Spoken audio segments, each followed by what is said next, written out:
Hello students, chapter human resources के अंदर आज हमारा टॉपिक है पॉपुलेशन ग्रोथ, जनसंख्या वृद्धि, जिसको हम पॉपुलेशन चेंज भी कहते हैं। जनसंख्या में चेंज या फिर जनसंख्या में परिवर्तन। Population growth, the change in population of a country, state, region in a particular time period. किसी एक निश्चित समय में किसी भी देश, राज्य या क्षेत्र में होने वाला पॉपुलेशन में जो चेंज है उसको हम पॉपुलेशन ग्रोथ कहते हैं। मीन्स चाहे वो एक वर्ष में है या फिर जो सेंसस हमारे देश में जो 10 इयर्स में होती है उसकी हम बात करें तो एक पर्टिकुलर टाइम पीरियड में किसी भी देश, किसी भी स्टेट में जनसंख्या में होने वाली जो ग्रोथ है, जो चेंज है, उसको हम पॉपुलेशन ग्रोथ के नाम से जानते हैं। पॉपुलेशन ग्रोथ रेट, जनसंख्या वृद्धि दर, जो पॉपुलेशन ग्रोथ है उसको हम जनसंख्या वृद्धि दर से मापते हैं। It refers to the increasing number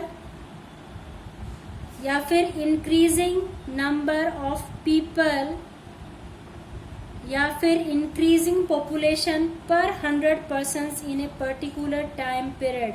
population growth rate means होता है प्रति 100 व्यक्तियों पर जो पॉपुलेशन बढ़ी है, लोगों की जो नंबर में जो इंक्रीजिंग हुआ है उसको हम पॉपुलेशन ग्रोथ रेट कहते हैं।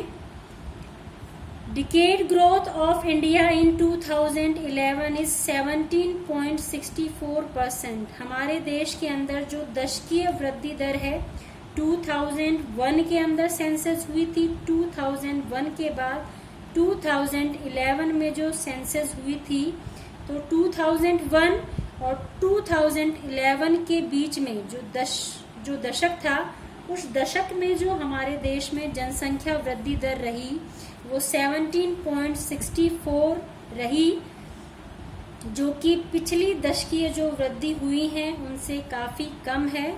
और ये एक अच्छा संकेत है कि हमारे देश के अंदर पॉपुलेशन कंट्रोल के जो प्रयास हैं वो सफल हो रहे हैं। हाईएस्ट इंडिया के अंदर हाईएस्ट जो पॉपुलेशन ग्रोथ रेट है वो बिहार में दर्ज की गई है 25.4%, और जो लोवेस्ट दर्ज की गई है वो नागालैंड के अंदर -0.58%।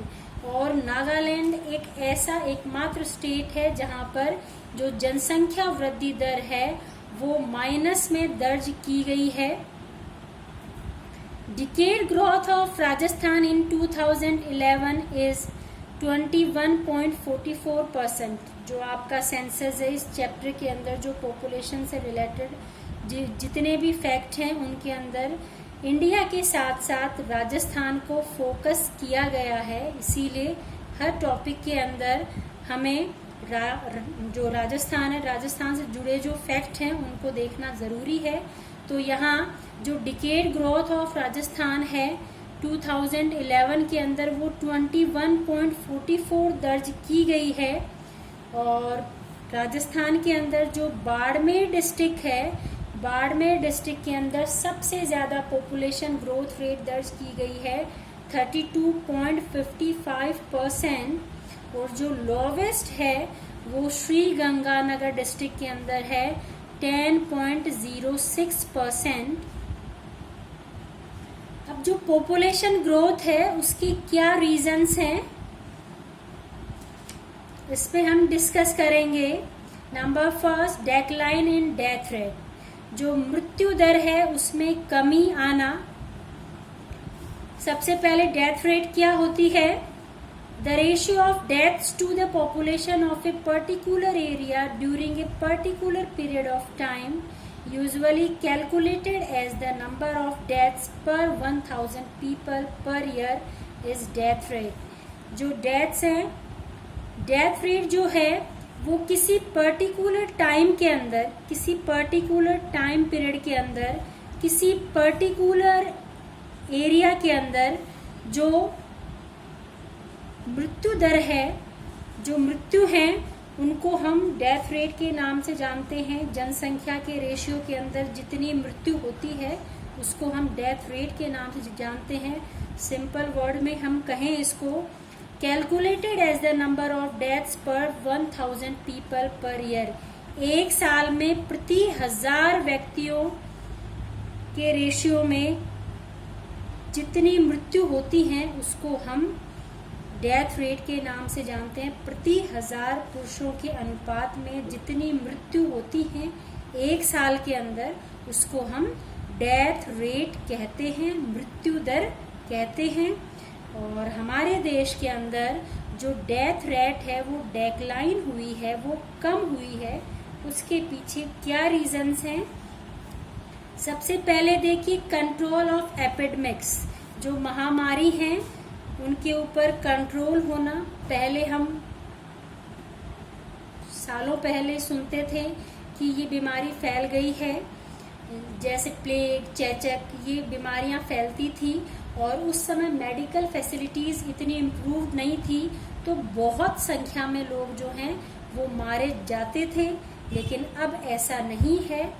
अब जो मेडिकल फैसिलिटीज हैं वो बहुत ज़्यादा इम्प्रूव हो चुकी हैं, तो एपिडेमिक जो हैं वो वैसे सिचुएशन बहुत कम आ पाती है। फिलहाल हम कोरोना जो है, कोरोना वायरस जो है उसका सामना कर रहे हैं, लेकिन ऐसी सिचुएशन जो है वो बहुत कम आ पाती है।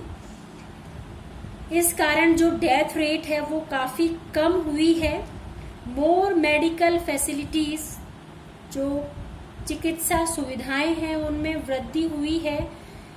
पहले ऐसा नहीं था, जो चिकित्सा सुविधाएं बहुत कम थी और जो थी वो मेन सिटीज के अंदर सेंट्रलाइज थी, तो इस कारण जो बीमारियों से बहुत ज़्यादा लोगों की मृत्यु हो जाती थी। लोग डॉक्टर के पास जाने के बजाय झाड़ फूंक इस चीज़ों में विश्वास करते थे और इनके कारण बीमारियों से बहुत ज़्यादा लोगों की मृत्यु होती थी। लेकिन अब ऐसा नहीं है।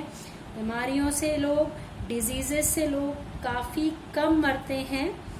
तो जो मेडिकल फैसिलिटीज़ हैं उनका इम्प्रूवमेंट होने के कारण भी जो डेथ रेट है वो डेक्लाइन हुई है। बैलेंस डाइट, लोगों का पोषण स्तर जो है वो बढ़ा है, जिसके कारण जो मृत्यु दर है उसमें कमी आई है। इसके अलावा कंट्रोल ओवर फेमाइन, जो फेमाइन हैं, जो अकाल हैं, उनकी संख्या भी काफ़ी कम हो गई है। वरना पहले काफ़ी अकाल पड़ते थे जिसके अंदर लाखों की संख्या में लोग मारे जाते थे, लेकिन अब गवर्नमेंट ऐसी सिचुएशन को अंडर कंट्रोल कर लेती है। अगर कहीं ऐसी सिचुएशन आती है तो उसको कंट्रोल कर लिया जाता है। तो इस कारण जो है वो डेथ रेट जो है वो डेक्लाइन हुई है। तो ये डेथ रेट जो है इसके डेक्लाइन होने के रीजंस थे। और पॉपुलेशन ग्रोथ रेट में जो decline in the death rate है वो काफ़ी महत्वपूर्ण रोल अदा कर रही है पॉपुलेशन ग्रोथ के अंदर। राइज इन बर्थ रेट, दूसरा जो रीजन है वो है जो बर्थ रेट है उसके अंदर राइज हुआ है। जो बर्थ रेट है वो बढ़ी है। अब बर्थ रेट क्या है? The number of leave birth पर 1000 ऑफ पॉपुलेशन पर ईयर। पर 1000 जो पॉपुलेशन है उसके रेशियो के अंदर जो बर्थ्स हैं, जो जीवित जन्म हैं, उनको हम बर्थ रेट कहते हैं। और बर्थ रेट के राइजिंग होने का क्या रीजन है? देखें, हाई इन्फेंट मोर्टेलिटी, उच्च शिशु मृत्यु दर। जो ये जो सिचुएशन है इसके अंदर पैदा होते वक्त या फिर पैदा होने के बाद जो बच्चा है वो उसकी डेथ हो जाती है। कई बार मेडिकल फैसिलिटीज़ के अभाव के कारण, कई बार जो मदर हैं उसके कुपोषण के कारण, तो कई रीजंस हैं जिसके कारण जो है हमारे देश में शिशु मृत्यु दर जो है वो काफ़ी ज़्यादा है। और इस कारण जो पेरेंट्स हैं उनको डर रहता है कि कहीं हमारा जो चाइल्ड है वो उसकी डेथ ना हो जाए। इस कारण जो है ये जो पेरेंट्स हैं वो ज़्यादा बच्चों को प्राथमिकता देते हैं कि बच्चे ज़्यादा होने चाहिए, क्या पता हमारा एक बच्चा है उसकी डेथ हो जाए। तो इस कारण जो ये आपकी हाई इन्फेंट मोर्टेलिटी है ये बढ़ रही है। नंबर सेकंड, पुअर्टी, गरीबी भी एक बहुत मेन रीज़न है बर्थ रेट के राइज होने में, क्योंकि जो गरीब व्यक्ति हैं उनके पास इतनी पर्याप्त सुविधाएं नहीं होती हैं कि वो जो फैमिली प्लानिंग प्रोग्राम्स चल रहे हैं उनको अपना सकें। तो इस कारण भी बर्थ रेट जो है वो हाई हो रहा है। Number third, preference for male child, ये एक मेन रीज़न है कि हम गर्ल चाइल्ड की तुलना में जो मेल चाइल्ड है उसको ज़्यादा प्राथमिकता देते हैं। हमारे जो सोसाइटी है, हमारा जो समाज है, उसकी ये सोच हो चुकी है कि जो शिशु जो है वो बेटा होना चाहिए, और अगर बेटियां हैं तो बेटे की चाह में जो हैं पेरेंट्स जो हैं वो बच्चों के जो फैमिली प्लानिंग जो है उन प्रोग्राम्स को नहीं अपनाते हैं कि भाई बेटियां हैं लेकिन बेटा होना चाहिए। तो इस कारण जो है आप देखेंगे बहुत सारी फैमिलीज के अंदर 2, 4, 5, 6 गर्ल्स इस कारण ही हो जाती हैं कि बेटा नहीं है। तो ये एक बहुत बड़ा रीजन है बर्थ रेट के हाई होने का। Number fourth, इनएडिक्वेट supply of family welfare services, अपर्याप्त जो फैमिली वेलफेयर सुविधाएं हैं वो उनका अपर्याप्त वितरण हो रहा है। पुअर्टी के कारण, इलिटरेसी के कारण लोगों को पता नहीं है हमें जो फैमिली प्लानिंग स्कीम्स हैं वो कहाँ से प्राप्त होंगी, या फिर उनकी जानकारी उनको नहीं होती है, और जिसके कारण वो फैमिली प्लानिंग जो स्कीम्स है उसको नहीं अपना पाते हैं, और इसकी जो पहुंच है वो हर क्षेत्र तक भी नहीं है।